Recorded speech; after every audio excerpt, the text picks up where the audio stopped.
Welcome to लॉसिफाइड guys. आज हम discuss करने वाले हैं MPCJ मेंस एग्जामिनेशन 2022 जो कंडक्ट होने वाली है रिसेंटली। उसमें सबसे इम्पॉर्टेंट टॉपिक्स क्या हो सकते हैं ऐसे के।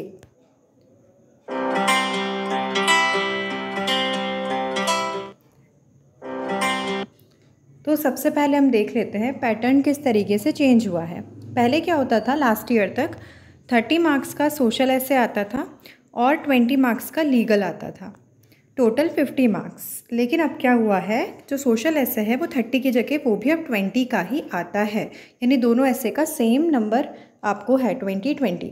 लेकिन अब ये है क्वेश्चन कि वो 10 मार्क्स कहाँ गए जो पहले थे सोशल एसे में, तो वो ट्रांसलेशन पर शिफ्ट हो गए हैं। अब एक जनरल क्वेश्चन होता है कि how many pages should be written, यानी कितने पेजेस आपको लिखने चाहिए एग्ज़ाम में। कुछ लोग कहते हैं कि ऐसे में हमें 9 पेजेस 10 पेजेस लिखने चाहिए। तो let me tell you, I have seen people जिन्होंने 9 पेजेस 10 पेजेस लिखे हैं बट स्टिल उनके मार्क्स नहीं आए हैं सेकंड पेपर में।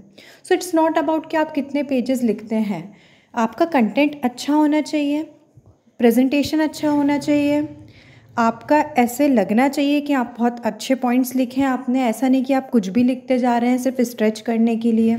और देखिए, एग्जामिनर को आप अगर अननेसेसरी कंटेंट देंगे और उसको 9-10 पेजेस तक खींचेंगे तो वो खुद इंटरेस्ट नहीं लेगा इतना पढ़ने में और आपको इवेंचुअली कम नंबर मिलेंगे। तो अपने कंटेंट को स्ट्रेच मत कीजिएगा अननेसेसरी, अपनी खुद की लिमिट डिसाइड कीजिए। ये कुछ आइडियल नहीं होता कि कितने पेजेस लिखने होते हैं। देखिए, ट्रांसलेशन आएगा आपका, ट्रांसलेशन के अलावा प्रेसी राइटिंग आएगा। तो अपनी स्पीड देखिए, आप क्या प्रेसी राइटिंग कितने टाइम में कंप्लीट कर पाते हैं, अपने घर पर ट्राई करके देखिए। ट्रांसलेशन देखिए आप कितना ट्राई कर पाते हैं। ये डिसाइड कीजिए कि पहले आपका सीक्वेंस क्या रखना है आपको पेपर में। पहले आप ट्रांसलेशन करेंगे, पहले आप ऐसे राइटिंग करेंगे या पहले आप प्रेसी राइटिंग करेंगे। जिस भी हिसाब से आपका सीक्वेंस है वो डिसाइड कीजिए। ये डिसाइड कीजिए कि आप किसको कितना मैक्सिमम टाइम देंगे। उसके बाद जो टाइम आपका बचता है उसमें आप ऐसे को डिवाइड कीजिए। जैसे मैं बताती हूँ, 3 घंटे का टाइम होता है। अब मान लीजिए ट्रांसलेशन आपने कंप्लीट किया, आपने 1 आवर लिया ट्रांसलेशन कंप्लीट करने में, है ना, या फिर 1 आवर 15 मिनट्स लिए ट्रांसलेशन कंप्लीट करने में। 15 मिनट्स आपने ऐसे कंप्लीट कर प्रेसी राइटिंग कंप्लीट करने में लिए। तो 1 आवर एंड 15 मिनट्स का आपका ट्रांसलेशन हो गया, 15 मिनट्स की आपकी प्रेसी राइटिंग होगी, यानी 1.5 आवर आपने इसमें लगा दिया। अब आपके पास कितना बचा, 1.5 आवर और बचा है आपके पास। उसमें आपको कितने ऐसे लिखने हैं, 2, सोशल ऐसे और लीगल ऐसे दोनों। अब दोनों लिखने हैं तो आप दोनों इक्वल मार्क्स के हैं, यानी दोनों को इक्वल इंपॉर्टेंस देनी है। तो आप इस 1.5 आवर्स को आधा आधा डिवाइड कर लीजिए, यानी कि 45 मिनट्स इस ऐसे में, 45 मिनट्स इसमें। फिर it's all on the topic कि वो टॉपिक कैसा है और आपकी स्पीड कितनी है लिखने की।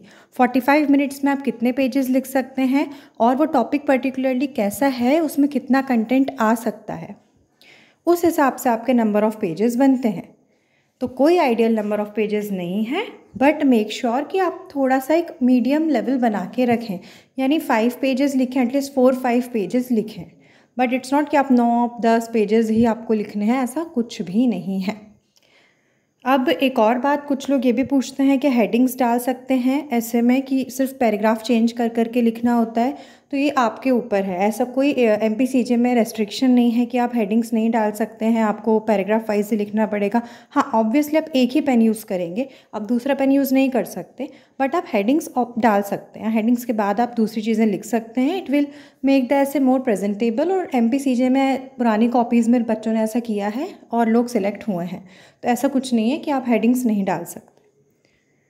अब बात करते हैं प्रीवियस ईयर रेपिटेशन। मतलब इसका क्या मतलब हुआ ये कि कुछ ऐसे टॉपिक ऐसे हैं जो MPCJ में सदाबहार रहे हैं।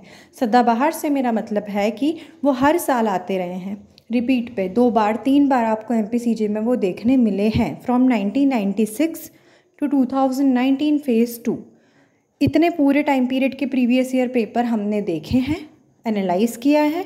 इसके बाद ये टॉपिक निकाले हैं जो कम से कम अलग अलग वे में, यानी तरीका बदल गया है उस टॉपिक को पूछने का, पर टॉपिक सेम ही है। तो ये सदाबहार टॉपिक होते हैं।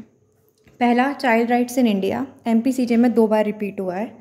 Role of women in nation building, एक बार इस तरीके से रिपीट हुआ है, एक बार विमेन एम्पावरमेंट नाम से रिपीट हुआ है। तो ये बात ध्यान रखें। देखिए जो भी टॉपिक है उसमें डायनेमिक अप्रोच ऐड करें, चाहे वो सोशल ऐसे हो चाहे वो लीगल ऐसे हो। अब जैसे नेशन बिल्डिंग में जो role of women in nation building है, आप रिसेंटली या फिर वुमेन एम्पावरमेंट है, उसमें आप रिसेंटली जो जो चेंजेस आए हैं इंडिया में, जैसे कि अब एनडीए में भी वुमेन है वो बहुत इनिशियली जो स्टार्टिंग में एग्ज़ाम्स होती हैं वो दे सकती हैं। एसएससी को लेके जो डिसीज़न आया था शॉर्ट सर्विस कमीशन में, जो वुमेन का जितना वो है सैलरी पेमेंट वगैरह को लेके, वो भी अच्छा है। और रिसेंट में अभी जो अब थोड़ा वर्ल्ड व्यू भी ऐड कर सकते हैं कि यूएसए में भी अभी रिसेंटली जो प्रेगनेंसी को लेके लॉ पास हुआ है वो भी आप ऐड कर सकते हैं। इसके अलावा जितने भी रिसेंट में विमेन सेंट्रिक डिसीजंस स्कीम्स आई हैं वो सब आप इसमें इनकॉर्पोरेट कर सकते हैं।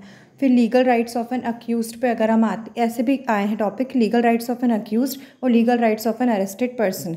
अब देखिए ये टॉपिक तो ऐसा है कि अगर आपने पढ़ाई की है लॉ के लिए, आप पढ़े हैं, तो इसमें आपको एक्स्ट्रा मेहनत करने की कोई ज़रूरत नहीं है।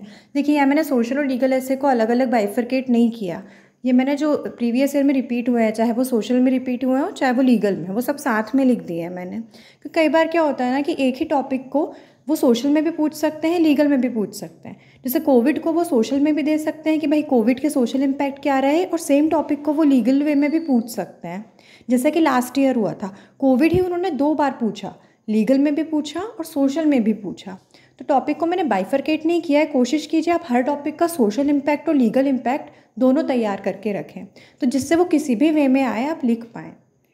और एक और इम्पॉर्टेंट बात, चाहे लीगल ऐसे हो चाहे सोशल ऐसे हो, दोनों में 2-2 ऑप्शन आते हैं आपके पास। यानी लीगल ऐसे में भी 2 ऑप्शन आएंगे, उसमें से एक करना होगा। सोशल ऐसे में भी 2 ऑप्शन आएंगे, एक करना होगा। इसके बाद है मीडिएशन। मीडिएशन के अलावा पूरा एडीआर ही थोड़ा सा पढ़ सकते हैं, अल्टरनेटिव डिस्प्यूट रेजोल्यूशन। रिसेंट में उसमें क्या काम हो रहा है वो सब देख सकते हैं। साइबर क्राइम्स के बारे में बहुत बार रिपीट हुआ है एमपी में।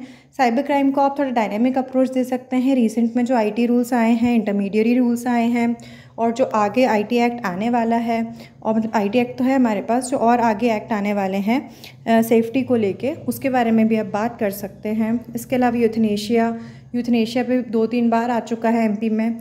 जस्टिस डिलेड जस्टिस डिनाइड, इस पर आया हुआ है।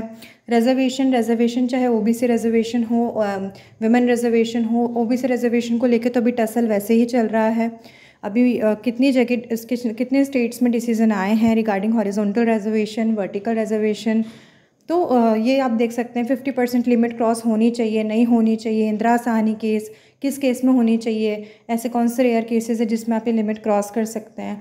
तो ये सारी बातें जो है रिजर्वेशन को लेके ये हमेशा आती रही हैं, तो इस पर ध्यान दें। फिर राइट टू प्रिवेसी पे पूछा जा सकता है। राइट टू प्रिवेसी की बहुत ज़्यादा तरीके हो सकते हैं पूछने के। आपको आधार के पॉइंट ऑफ व्यू से तो पहले पूछा जा चुका है, आपको सोशल मीडिया जितनी आजकल एक्टिव हो गई है उसके हिसाब से भी पूछ सकते हैं राइट टू प्रिवेसी के बारे में, तो वो भी तैयार करके रखिए। तो ये हो गए हैं सारे टॉपिक्स जो प्रीवियस ईयर में 2 या 3 बार रिपीट हुए हैं, तो इनके चांसेस ज़्यादा हैं रिपीट होने के। अब हम आते हैं उन टॉपिक्स पर जो इम्पॉर्टेंट हैं ये प्रीवियस ईयर टॉपिक्स के अलावा। अब इम्पॉर्टेंट टॉपिक्स में भी हमने बाइफरकेशन नहीं किया है लीगल और सोशल का। पहला, judicial activism versus judicial overreach. Judicial activism इसलिए भी अभी ज़रूरी है थोड़ा, क्योंकि कई बार गवर्नमेंट आजकल ब्लेम कर रही है कि कोर्ट जो है वो उनके एरिया में इंटरफेयर कर रहे हैं, जो कि नहीं करना चाहिए। और ये कोविड टाइम पे भी बहुत हुआ था, जब कोर्ट्स ने ऑर्डर पास किए थे कि गवर्नमेंट इस तरीके से चीज़ें करे या वैसा करे या ऐसा करे, तो उसमें गवर्नमेंट ने बोला था कि कोर्ट ये कुछ चीज़ें हैं जिसमें इंटरफेयर नहीं कर सकता है। तो जुडिशियल एक्टिविज़म, जुडिशियल ओवररीच और उसी से कनेक्टेड जुडिशियल रिव्यू, ये 3 कनेक्टेड टॉपिक्स हैं, इस पर आप ज़रूर तैयार करें। इसके बाद problem faced by transgenders in India and measures to improve their social and economic status. अभी रिसेंट में काफ़ी सारी स्कीम्स और काफ़ी सारे इनिशिएटिव्स ले गए हैं ट्रांसजेंडर राइट्स को इनकॉर्पोरेट करने के लिए, तो वो भी आप पढ़ें और इनकॉर्पोरेट करें अपने ऐसे में। फिर मैरिटल रेप को लेकर रिसेंट में कुछ इम्पॉर्टेंट हाई कोर्ट डिसीजंस आए हैं जिसमें अलग अलग व्यूज़ हैं, तो ये भी ज़रा देखें। इसके बाद सोशल नेटवर्किंग साइट बून और बैन। अब सोशल नेटवर्किंग साइट में देखिए मतलब आजकल कितना उसका हो गया है कि आपकी प्रिवेसी इन्फ्रिंज हो रही है नहीं हो रही, कितना फ़ायदा कितना नुकसान है। जो इंटरमीडिएट रूल्स वगैरह आए हैं वो भी इसमें आप थोड़ा इनकॉर्पोरेट कर सकते हैं। इसके अलावा देखिए आप थोड़ा इससे हटके है वैसे सोशल नेटवर्किंग साइट से, बट अब मुझे ध्यान में आया तो मैं बता देती हूँ। आपका जो ये मीडिया ट्रायल होता है उसको भी इनकॉर्पोरेट कर सकते हैं इसमें। Media trial and freedom of speech and expression को आप साथ में कंपेयर करके दिखा सकते हैं, ये हम आगे बात करेंगे इस बारे में। फिर यूनिफॉर्म सिविल कोड को लेके भी बहुत चर्चाएं हो रही हैं, तो वो भी आप कोशिश करें इनकॉर्पोरेट करने की। Anti defection law future of democracy in India, ये क्यों मैंने लिखा है, इसलिए लिखा है कि रिसेंट में आपने महाराष्ट्र का जो पॉलिटिकल क्राइसिस है वो रिसेंट में देखा है कि जिस तरीके से गवर्नमेंट में उतार चढ़ाव आए हैं, और अभी पिछले 2 सालों में काफ़ी स्टेट्स में ये उतार चढ़ाव आए हैं। तो आपको जो डिफेक्शन लॉ है इंडिया में, जो एमएलएज़ वगैरह को हटाने के लिए लॉज होते हैं कि भैया कब उन्हें हम बोल सकते हैं कि वो कहते हैं ना कि कितने एमएलएज़ पार्टी छोड़ेंगे या पार्टी बदलेंगे तो अयोग्य साबित किए जाएंगे। कुछ ऐसे क्राइटेरिया हैं कि भैया इतने अमाउंट ऑफ एमएलएज़ ने अगर छोड़ा है पार्टी को तो फिर उनके खिलाफ ऐसा कुछ भी नहीं किया जाएगा कि वो अयोग्य घोषित किए जाएँ। तो वो सारी चीज़ें हैं, उनको थोड़ा ध्यान में रखिए। Future of democracy in India पे बात कीजिए कि डेमोक्रेसी इंडिया में कितनी रह गई है, कितनी नहीं रह गई है, पार्टी पॉलिटिक्स कैसी चल रही हैं, तो इस पर थोड़ा ध्यान दे सकते हैं। ह्यूमन राइट्स मैंने क्यों लिखा है, रिसेंट में यूक्रेन वगैरह की चीज़ें हुई हैं और काफ़ी वर्ल्ड लेवल पर चीज़ें चल रही है। जनरली एमपीसीजी में वर्ल्ड लेवल के टॉपिक को बहुत ज़्यादा एम्फेसाइज़ नहीं किया जाता है। इंटरनेशनल जो चीज़ें चल रही हैं उसको इतना फोकस से कुछ नहीं पूछते हैं, बट स्टिल आप ह्यूमन राइट्स को लेकर जनरल बातें ध्यान में रखें। इसके बाद वन नेशन वन इलेक्शन काफ़ी पॉपुलर हुआ था रिसेंटली, अभी इलेक्शंस भी हुए हैं एमपी में पार्षद वगैरह के, तो थोड़ा ये ध्यान रखें कि भाई वन नेशन वन इलेक्शंस को लेके आप जानकारी रखें। इलेक्टोरल रिफॉर्म्स इन इंडिया जो हुए हैं उस पर थोड़ा पढ़ लें। इसका problem of unemployment in India, ये हमेशा से सदाबहार टॉपिक रहा है और चर्चित रहा है, और अभी रिसेंट में भी काफ़ी इस बारे में चर्चा हो रही है। इसके बाद इन्वायरमेंट के बारे में, इन्वायरमेंट इज़ ऑल्सो सदाबहार topic, climate change and all, तो इसके बारे में पढ़ लीजिएगा। सेडिशन के बारे में पढ़ लीजिए क्योंकि रिसेंट में सेडिशन के रिगार्डिंग जो लॉ है उस पर कोर्ट में काफ़ी चर्चाएं हो रही हैं, वो सही है गलत है, उसमें क्या इम्प्रूवमेंट की ज़रूरत है। इसके बाद अग्निपथ स्कीम, अग्निवीर कंट्रोवर्सी हुई है रिसेंटली, उसके बारे में ज़रूर पढ़ें। एजुकेशन आफ्टर कोविड, देखिए कोविड से रिलेटेड बहुत सारी चीज़ें हो सकती हैं, टॉपिक बहुत हो सकते हैं, और अगर आपको वो टॉपिक देखने, देखिए हमने इसमें इनकॉर्पोरेट इसलिए नहीं किए क्योंकि एमपी में लास्ट टाइम सोशल ऐसे और लीगल ऐसे दोनों में ही कोविड का टॉपिक आ चुका है, तो इस बार चांसेस कम है कि वो उसको रिपीट करें क्योंकि लास्ट ईयर ही आया है और दोनों में पूछा है, लीगल ऐसे में भी पूछा है, सोशल में भी पूछा है, इसलिए हमने कोविड को इतना डिटेल में डिस्कस नहीं किया है। बट स्टिल अगर आप देखना चाहते हैं कि कोविड में क्या क्या टॉपिक आ सकते हैं तो हमारा एक और वीडियो है इस चैनल पे, राजस्थान जब होने वाली थी राजस्थान मेंस, तो हम वीडियो लाए थे ऐसे पे, तो उसमें है ना लिखा हुआ है हमने कोविड को लेकर इंपॉर्टेंट टॉपिक क्या हो सकते हैं, तो वो आप देख सकते हैं।